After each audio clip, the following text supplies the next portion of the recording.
So I've been messing with this heater for a couple hours, and I've got to say, it's crazy the amount of heat it puts off and how quickly it heats this building. I think the ideal use case for this is spot use, not heating the shop full time with it, but man, it warms things up in a hurry.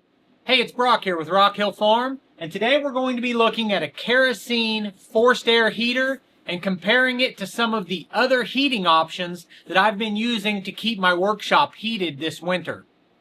It's currently in the single digits, and for those of you who are new here, my central heat and air unit had a major failure and I no longer have central heat in here. So I've tried an inexpensive electric heater and a wood stove and a propane heater, and they've all worked to different degrees and had different costs associated. Today, we're going to see how this compares to those other heaters. And actually, I think this has some functionality besides just using it here in my shop for this application. So what I want to do right now is get this out of the box, show you what we've got, and then we'll start going through it. I don't do unboxings. I feel like that's a waste of time. So I'll be right back when we've got it set up ready to go. So it's just a few screws to put the framework onto the body of the heater. Couple disclaimers I need to give on this heater is this was provided to me. When I published my other heater video, I got an email from Bilthard.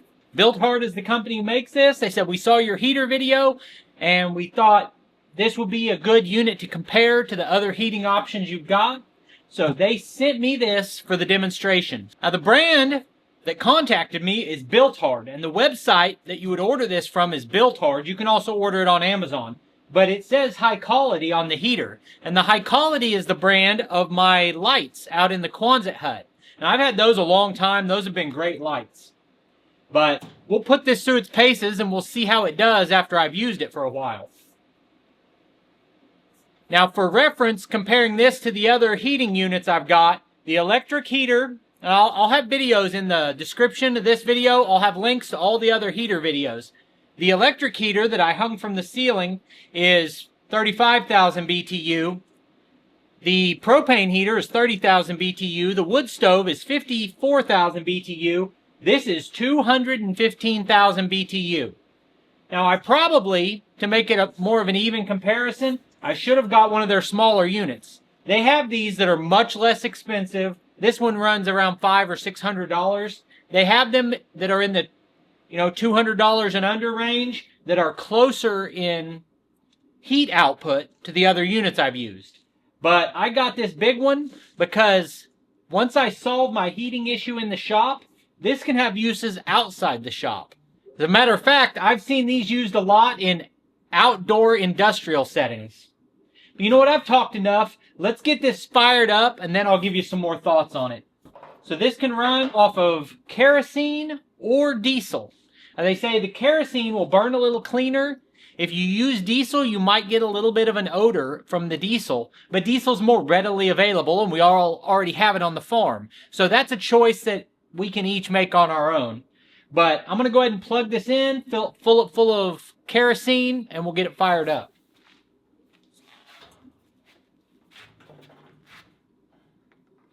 So the first time I was exposed to this type of heater, I was 18 years old, and I was working in a lumber yard, not like Lowe's, but like a mill. They brought in semi-loads of rough-cut lumber, and they turned that into like hardwood flooring and stuff like that.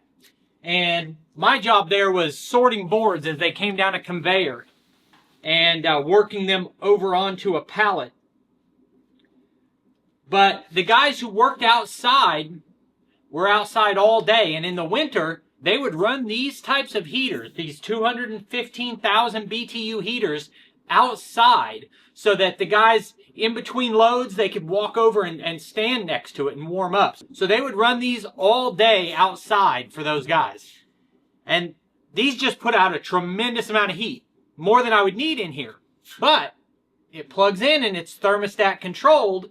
So if it's efficient, it doesn't matter if it's overkill. Because the next time my tractor gets froze up and won't start, I can go set this next to the tractor and thaw it out. or if we had frozen water lines and we had to get those dug out, we could have this out there to keep us warm while we work or thaw out the lines or whatever the case may be.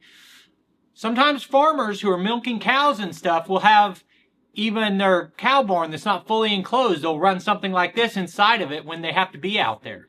So this has a lot of applications besides just heating and cooling my shop. Okay, so it's got fuel in it.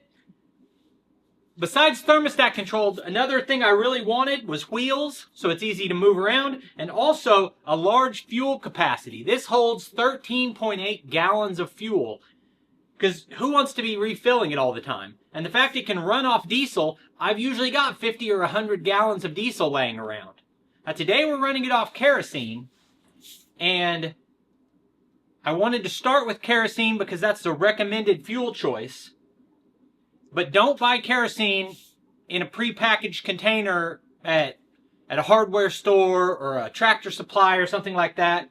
It's like $10 or $11 a gallon buying it that way. If you search around, you can find gas stations, at least I can in my area. You can find a gas station that has a pump for kerosene, and I paid $4.50 a gallon.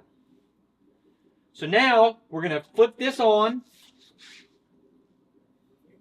I've had the wood stove going this morning. Currently, I just have the electric heater on. Alright, so this is turned on. It's got fuel in it. It currently says it's 50 degrees in here. We're going to turn it up. We're going to set the thermostat 20.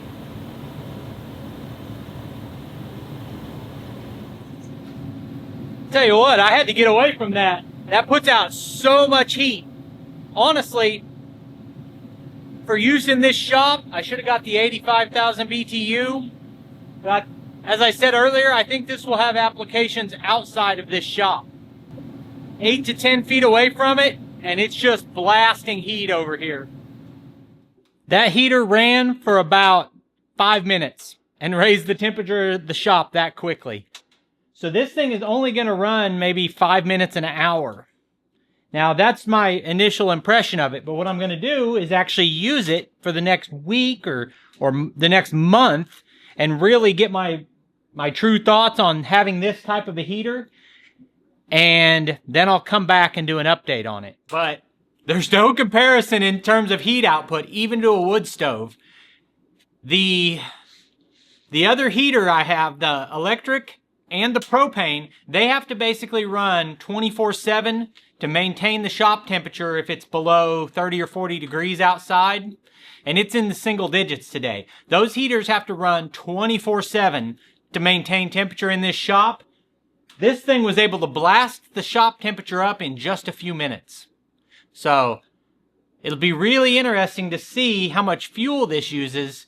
If I'm going to be out here all day and I run this all day, I'm really interested to see how much fuel it uses. Now, a lot of you guys suggested better heating options for me. And all of those are good suggestions. I've actually already got a propane tank of 500 gallon placed outside, but I haven't ran lines into the shop yet. And I may put a big propane heater up on the ceiling, run off of a big tank outside. Or I may get a mini split unit.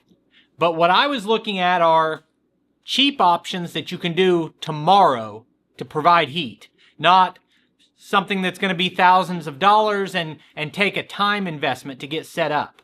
And this thing puts off some serious heat. So stay tuned in the future for a long-term review of it. As for now, I appreciate you taking time to watch the video. I'll put links on the screen to a couple more of our videos, and I'll see you next time.